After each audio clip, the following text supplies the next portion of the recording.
Mesdames et messieurs, bonsoir. Merci d'avoir choisi RTI1 à la une de ce 20h. En marge de la 66e session de la Commission de la condition de la femme qui a refermé ses portes aux États-Unis, la ministre Nassene Batouré a échangé avec la représentante spéciale du secrétaire général de l'ONU chargée de promouvoir les droits des enfants. Elle a dévoilé avec elle les actions menées en Côte d'Ivoire pour la protection des enfants. Le gouvernement s'attelle aussi à régler la question de l'emploi des jeunes. Le ministère de la promotion de la jeunesse, de l'insertion professionnelle et du service civique et l'INPHB ont signé 4 conventions à Yamoussoukro. Elles permettront de former 3000 jeunes aux valeurs civiques et morales et l'ouverture d'un guichet emploi.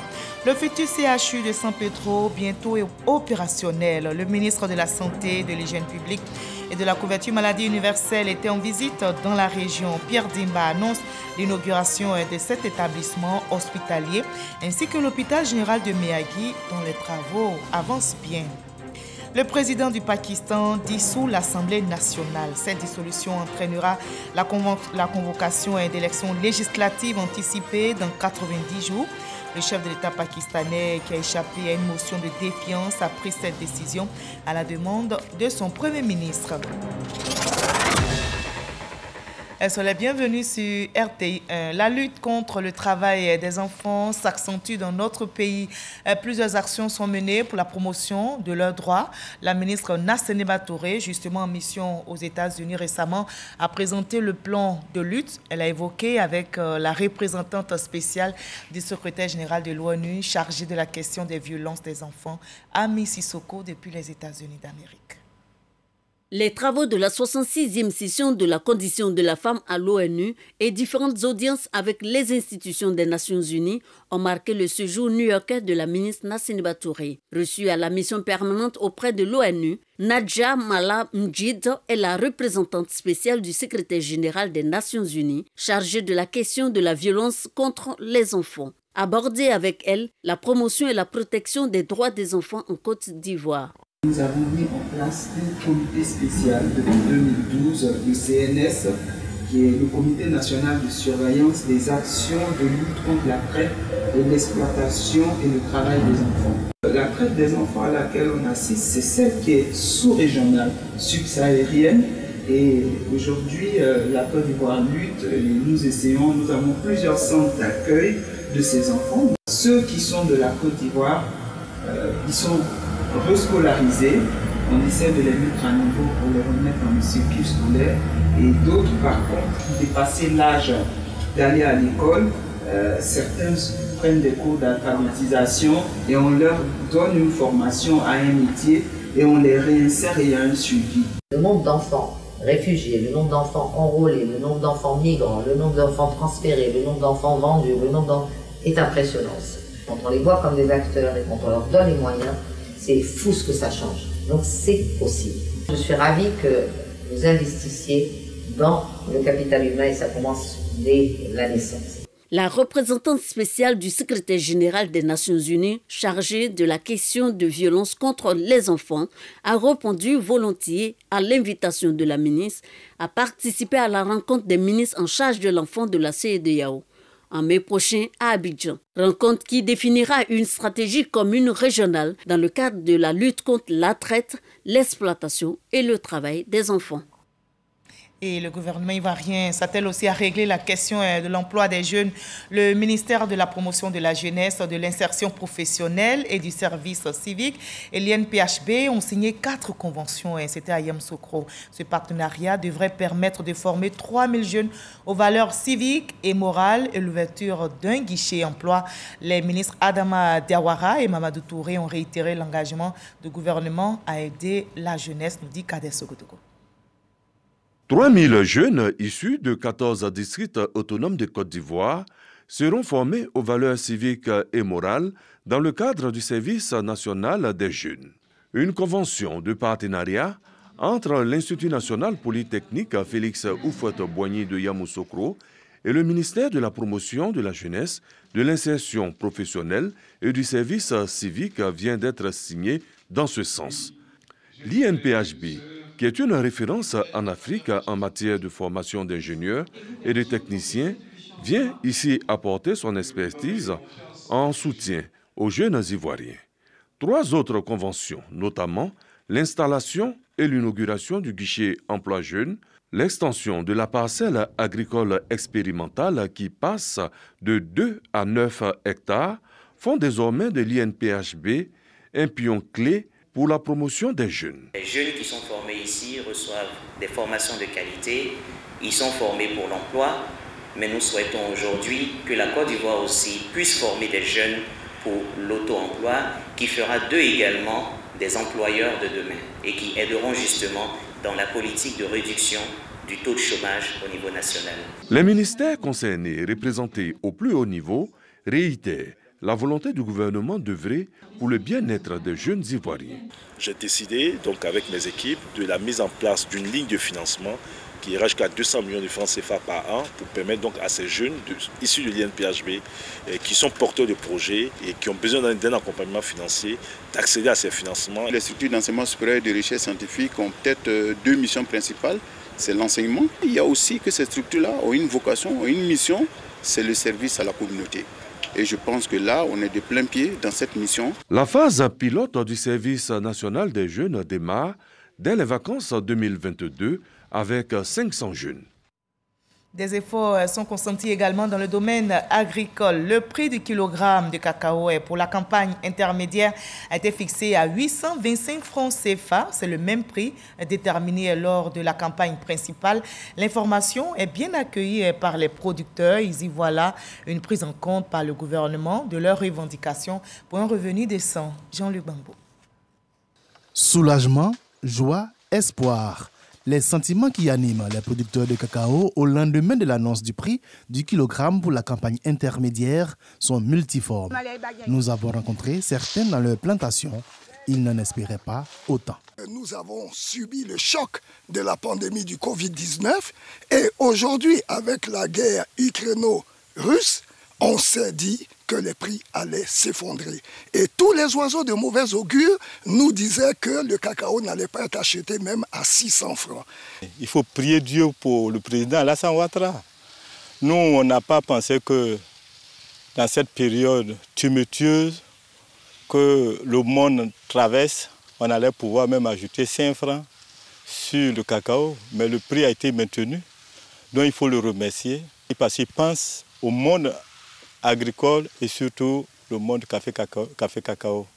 Pour Dame Eliane Nguessan, membre d'une coopérative de producteurs et de petits transformateurs de cacao, ce prix va certainement booster les activités. Comme le prix n'a pas changé, nous pouvons encore travailler davantage et dans le domaine de la transformation, nous pouvons encore travailler et épauler nos maris dans nos foyers. Une satisfaction que ces producteurs voudraient bien traduire en une journée hommage au chef de l'État, Alassane Ouattara. Notre manière à nous de nous faire savoir qu'on est content de tout ce qu'on vient d'attendre, nous allons organiser une journée de hommage due à son rang. Pour veiller au respect de ce prix, mais également assurer la traçabilité du cacao ivoirien, le Conseil Café-Cacao a institué une carte du producteur dont la distribution se fera au cours de cette campagne intermédiaire. Le Conseil de l'Entente s'inscrit dans une nouvelle dynamique. Le secrétaire exécutif de l'institution sous-régionale continue sa tournée auprès des chefs d'État de 5 pays membres. Marcel Amontano a été reçu en audience à Niamey par le président du Niger, Mohamed Bazoum. Ils se sont accordés sur la nécessité de la mise en place d'un cadre permanent de concertation politique entre les chefs d'État de 5 pays membres pour trouver des solutions durables aux défis de la sous-région. Michel Digré. Redynamiser le Conseil de l'Entente et faire en sorte que ses missions soient mieux perçues et pertinentes vis-à-vis des autres organisations telles que la CEDEAO et l'UEMOA. C'est tout l'intérêt de l'entretien entre le président du Niger, Mohamed Bazoum, et Marcel Amontano, secrétaire exécutif du Conseil de l'Entente. Nous avons insisté auprès du président de la République sur la nécessité d'une concertation permanente politique entre les chefs d'État. C'est le socle du Conseil de l'Entente. Le Conseil de l'Entente, c'est quand même 5 pays sur 8 de l'UEMOA. C'est donc plus du 2 tiers de l'UEMOA. C'est 5 pays sur 15 de la CEDEAO. C'est 1 tiers des pays de la CEDEAO. Donc une concertation permanente, l'union faisant la force entre ces États-là, préalablement au sommet de ces institutions, renforcerait le Conseil de l'entente. Les impacts du terrorisme dans le Sahel ont également été abordés. La situation humanitaire est inquiétante. L'insécurité alimentaire touche quand même plus de 3 millions de Nigériens. Et le président de la République a accepté de nous accompagner dans notre préoccupation d'approcher les institutions internationales telles que le CICR, l'OIM, le PAM, pour que l'appui humanitaire de ces institutions-là auprès du Niger soit renforcé. Cette audience avec le président du Niger intervient après celle accordée par le chef d'État du Faso à Marcela Montano dans le cadre de l'explication de sa feuille de route après sa nomination au secrétariat exécutif du Conseil de l'Entente. Voilà, l'union fait la force et la paix fait le lien du développement. Le médiateur de la République, justement, effectué ce week-end une tournée de paix et de cohésion sociale dans la région du Hambol. Il a installé officiellement à Katiola le médiateur délégué de cette région. Adama Tungara appelle toutes les populations du Hambol à une franche collaboration avec leur médiateur délégué afin de construire la paix, nous dit Chaltatou. La délégation de la médiature ayant en charge le règlement des conflits des régions de Gbeke et du Hambol est désormais scindée en deux. La scission permet à l'institution de médiation de se rapprocher des populations. Elle donne occasion donc au Hambol détaché de Gbeke d'avoir elle aussi sa délégation. Le médiateur de la République, patron de l'institution, Adama Tungara, y est allé en visite de travail. Objectif, informer et sensibiliser la population de la région sur les attributions, l'organisation et la procédure de saisine du médiateur de la République. De même, expliquer les missions du médiateur délégué.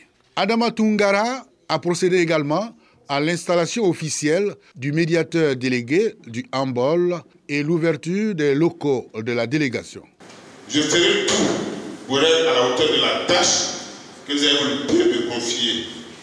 Je suis sous votre commandement, ordonné seulement, et j'exécuterai. Nous sommes très heureux d'être venus constater que la cohésion sociale ici dans le Hambol est un état de fait.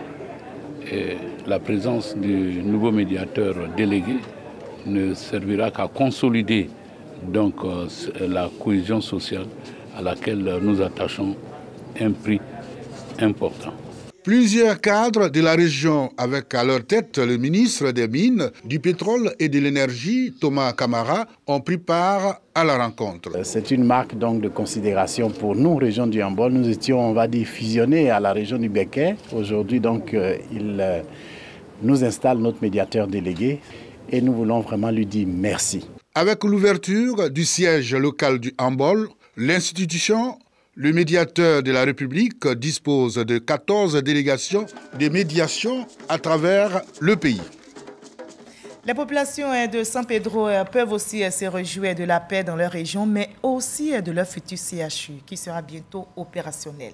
Le ministre de la Santé, de l'Hygiène publique et de la couverture maladie universelle était en visite dans cette région. Pierre Demba annonce l'inauguration de cet établissement hospitalier ainsi que l'hôpital général de Meyagui dont les travaux avancent très bien, nous dit Sam Kona. Bâti sur une superficie de 5 hectares, l'hôpital général de Meyagui a une capacité d'accueil de 110 lits, avec un plateau technique de dernière génération. Et il est composé de 14 blocs principaux et d'une station d'épuration. Non, je suis très contente à cause de l'hôpital. Je suis heureuse, je suis fière. Vraiment, nous sommes fiers et nous sommes très contents. Vous voyez même à l'entrée. On n'a même pas parlé de l'inauguration, mais derrière le monde qui est là. D'un coût global de plus de 2 milliards de francs CFA, la construction du nouvel établissement sanitaire de Meyagui entre dans le cadre du programme hospitalier 2018-2020 du gouvernement. En visite de travail pour s'assurer que l'hôpital est fin prêt pour accueillir les premiers malades, le ministre de la Santé, de l'Hygiène publique et de la couverture maladie universelle, Pierre Demba, accompagné de son collègue Alain Richard Donwayi, en charge des eaux et forêts et par ailleurs président du conseil régional de la Nawa, annonce l'inauguration par le Premier ministre. Vous avez pu voir à quel point il n'y a plus besoin d'aller à Abidjan se faire soigner. Le ministre des eaux et forêts et moi-même sont venus en visite préparatoire, donc la visite que va effectuer du chef du gouvernement, du nom du président, pour donc offrir ces hôpitaux qui sont en construction à la population. Cet hôpital est complètement terminé. Les équipements sont de pointe, l'aménagement répond aux normes, les professionnels ont été affectés et donc nos parents peuvent être assurés qu'ils bénéficieront des soins de qualité. Ce nouvel établissement sanitaire de Miyagi contient entre autres les services d'urgence, les consultations externes, d'imagerie médicale, de blocs opératoires et d'hospitalisation.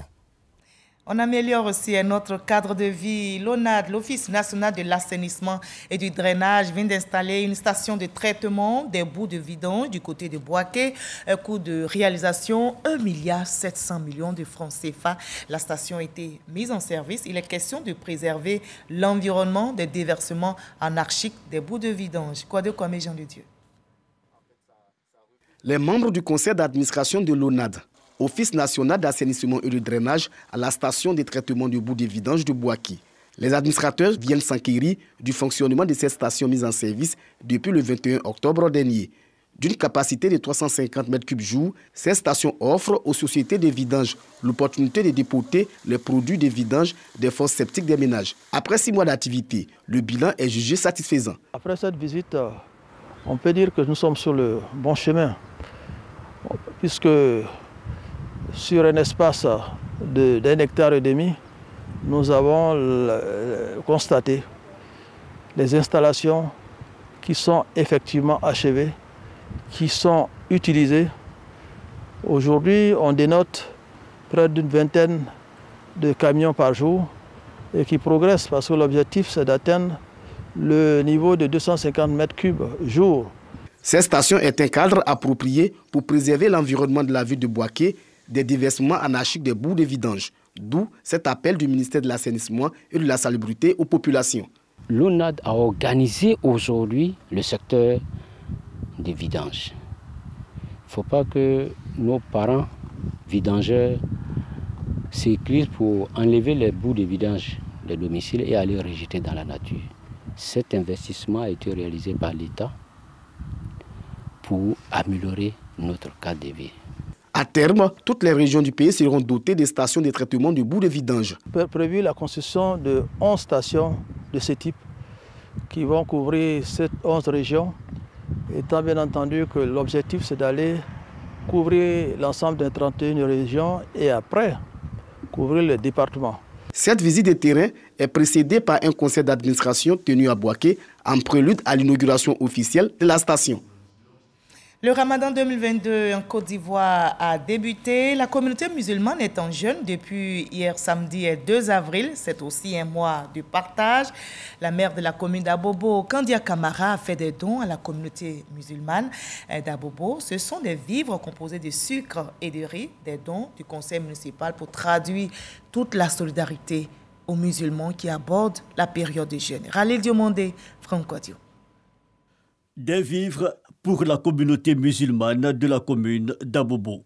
Ce sont au total 41 tonnes de sucre et 13 tonnes de riz pour traduire la solidarité du conseil municipal aux différentes familles dans cette période de jeûne. Ces dons remis par Kandia Kamara, autorité municipale, viennent alléger bien de charges et sont accueillis avec soulagement. Nous sommes très heureux. Cela va endoucir les difficultés que nous rencontrons dans le mois de Ramadan. Nous continuerons de prier pour elle, pour la municipalité, mais également pour notre beau pays, la Côte d'Ivoire, qui est dirigé par le président de la République, El Hadj Alassane Ouattara, afin que Dieu les inspire et Dieu les guide et que Dieu facilite les nobles tâches qui leur sont confiées et que cela réjaillisse sur la population ivoirienne tout entière.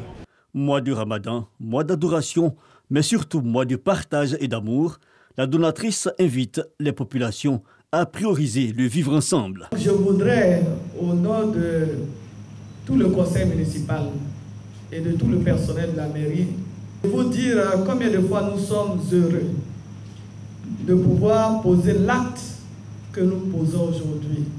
Parce que c'est prescrit ainsi dans le Saint-Coran. Ce que tu as, tu partages avec l'autre. Quelle que soit la taille, quelle que soit la quantité. L'année dernière, la communauté musulmane recevait à la même période des dons. Le conseil municipal d'Abobo s'engage à renforcer les initiatives dans ce sens. Et ce jeune musulman coïncide avec le carême des chrétiens catholiques. Le ministre-gouverneur Robert Begré-Mambé était justement hier samedi dans les locaux de Caritas à Angré, 7e tranche dans la commune de Cocody. Il est allé remettre les dons en vivres du président de la République à la communauté catholique qui a entamé, je rappelle, son jeûne de 40 jours depuis le 2 mars. Issa Chumayo. Le ministre-gouverneur Robert Begré-Mambé dans les locaux de Caritas, institution de l'Église catholique pour les aides sociales et de promotion humaine, à Angré, 7e tranche. Ici est rendu pour faire le don des vivres du président de la République, Alassane Ouattara, aux chrétiens catholiques qui ont entamé leur carême depuis le mercredi 2 mars 2022. Le président a demandé que nous soyons très proches des populations. Nous sommes venus les saluer et les encourager. Les enfants d'Abraham sont en jeûne. Les musulmans sont en jeûne, les catholiques sont en jeûne. Donc, le corps d'Abraham est en jeûne. Nous sommes venus leur apporter notre soutien parce que c'est une période qui favorise la proximité avec Dieu et qui nous indique que cette proximité doit être permanente. Bien sûr, il y a des pics dans l'année, mais de tout le long de l'année, nous devons être en proximité avec Dieu et c'est ce que nous sommes venus exprimer auprès de nos frères et sœurs ici. Un geste fortement apprécié par les responsables de Caritas Côte d'Ivoire. C'est vraiment, je dirais, un ouf de soulagement pour une cible de la population vulnérable. Savoir que la souffrance, ce n'est vraiment pas une fatalité. Dieu suscitera toujours des personnes généreuses pour répondre à leurs besoins. Le district autonome d'Abidjan envisage de collaborer avec Caritas en vue de promouvoir la valeur humaine et la charité. Je vous conduis à présent dans les locaux de l'ISTC Polytechnique ici à Cocody. Cette école vient d'abriter la première édition de la Journée nationale des femmes des médias dans les médias, organisée par le réseau des femmes journalistes et des professionnels de la communication et l'organisation des femmes reporters photographes de Côte d'Ivoire. Cette journée vise à porter la lumière sur la situation des femmes des médias dans les médias. Sais-je pas comme Didi Graskando. Échange, retrouvailles entre professionnels des médias pour réfléchir sur la question du traitement de la femme dans les médias. Cela à l'occasion de la première édition de la Journée nationale des femmes des médias et dans les médias, initiée par le réseau des femmes journalistes et des professionnels de la communication et l'organisation des femmes reporters photographes de Côte d'Ivoire. Nous sommes derrière les caméras, mais aujourd'hui on nous donne l'occasion de nous mettre devant les caméras. C'est une journée très importante pour nous, les femmes photographes particulièrement, parce qu'on nous donne l'occasion de voir un peu comment nous travaillons. Il s'agit pour nous de réfléchir sur une problématique qui met elle-même en cause la question de l'équité dans la société, la question de la justice dans la société, parce que la manière dont les femmes sont traitées dans les médias peut être aussi le reflet de la manière dont la société elle-même traite les femmes. Partage d'expériences, panel de formation autour du thème femmes des médias et dans les médias, relativité et perspective. C'est une belle initiative parce qu'elle amène à une réflexion, la représentativité des femmes dans le secteur des médias. Il y a de nombreuses femmes dans la corporation qui travaillent dans les médias aujourd'hui. Je suis vraiment très fière d'être à côté de toutes ces dames, de tous ces grands noms aujourd'hui.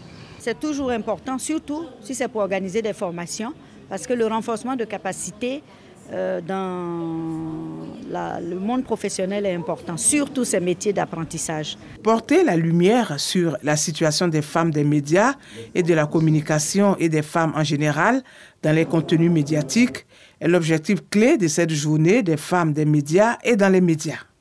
Et on continue de célébrer les femmes sur tous leurs droits. Justement, la Journée internationale des droits des femmes a été célébrée du côté de Saint-Fra et c'est une première dans cette localité. L'initiative est d'Abiba Sanogo, connaît cadre de Saint-Fra. Les femmes ont été sensibilisées sur leurs droits. Ralel Diomondé, Jamagaki. Ambiance festive ce matin à Saint-Fra. Ces femmes célèbrent à l'unisson la Journée internationale des droits de la femme. À leur côté, Abiba Sanogo, cadre de Saint-Fra.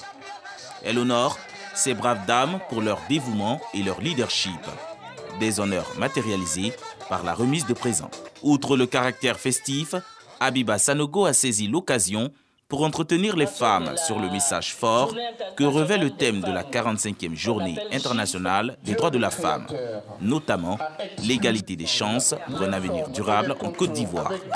Égalité des chances, ça veut dire que toi, femme de Saint-Franc, que l'État de Côte d'Ivoire a prévu tout pour toi. Que tu puisses aller à l'école ou mettre ton enfant à l'école. Toi-même, tu peux te soigner. Tu peux également soigner tes enfants. Parce qu'il a créé les hôpitaux pour ça. Ça veut dire aussi, toi, femme de Saint-Franc, que tu peux devenir président de la République. Ma joie est immense. Je ne sais comment manifester cette joie. Le grand cadeau qu'elle nous a fait, elle nous a enseigné notre droit. Cet enseignement qu'elle nous a donné, nous allons passer ça à la génération, à nos jeunes filles. Abiba, c'est une femme, elle a beaucoup de qualités. Franchement dit, nous on a besoin de quelqu'un comme Abiba. Cette célébration solennelle à l'endroit des femmes est la première du genre dans la localité de Saint-Fra. Les résidentes de la ville s'engagent à pérenniser cette initiative dans la région de la Maraoui. Depuis le 31 mars 2022, les CNI de 2009 ont expiré. Désormais, seules les nouvelles cartes sont en vigueur. Dans le cadre du magazine du dimanche, Herman Guivet a reçu le directeur général de l'ONESI, M. Agokofi Christian, pour faire le point de la distribution des nouvelles cartes d'identité. Voyons un extrait de leurs échanges pour nous faire tous une idée. Avant d'établir le titre, nous avons deux étapes principales que nous effectuons. D'abord, il faut aller dans le centre de naissance pour vérifier dans le registre d'état civil si effectivement la pièce qui va servir à vous produire ce type d'identité existe effectivement bel et bien et dans les mêmes mentions dans le registre d'état civil de la localité en question. C'est lorsque cette étape est terminée que nous allons maintenant ensuite voir dans le tribunal qui a produit le certificat de nationalité si c'est un document authentique. Donc c'est d'abord lorsque ces deux facteurs coïncident que nous pouvons émettre le titre. Et ensuite, pour les renouvellements de cartes, nous regardons aussi les informations précédentes, donc les informations que vous aviez sur votre identité passée. Si ces informations-là diffèrent de celles que nous avons maintenant, il y a toute une procédure que nous devons suivre pour pouvoir être sûr que le titre que nous allons donner à la personne X correspond bien à son identité que l'administration détient de cette personne dans ses livres ou dans ses registres. Et je vous propose le reste de l'actualité à l'étranger dans le 7 sur 7. Le tour du monde en 7 jours est signé Abou Sanogo.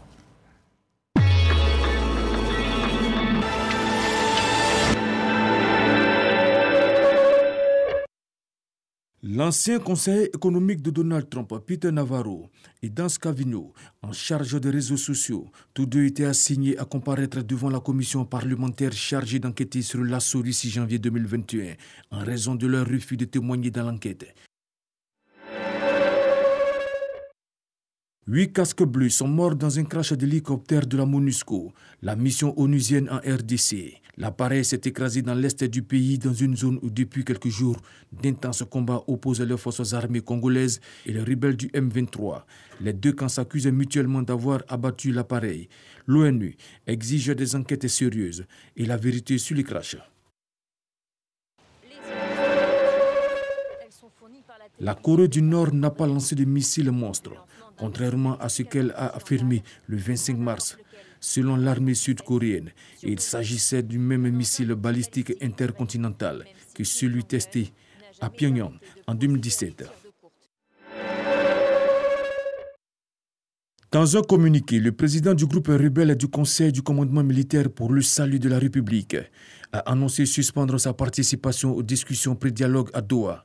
Le Conseil accuse la junte militaire au pouvoir de fourberie, tandis que la décision est contestée au sein même de sa délégation présente pour les discussions qui ont débuté depuis 2 semaines. Jean-Claude Kassibrou, le président de la commission de la CEDEAO et des techniciens sont à Ouagadougou, dans la capitale du Burkina Faso, depuis vendredi, et ils sont venus pour des travaux en vue d'obtenir une libération du président déchu, Roch Marc Christian Kaboré, et un chronogramme raisonnable de la transition. Des forces aériennes et terrestres ont mené une opération entre le 23 et le 31 mars dans la région de Moura, présentée par l'armée comme un bastion de groupes djihadistes. L'armée malienne a annoncé samedi avoir tué plus de 200 djihadistes lors de cette opération. Le président du Pakistan, Arif Alvi, a annoncé la dissolution de l'Assemblée nationale. La décision intervient après la demande du Premier ministre Imran Khan et le blocage du vote d'une motion de défiance à son encontre. Cette dissolution entraînera la convocation d'élections législatives anticipées sous 90 jours.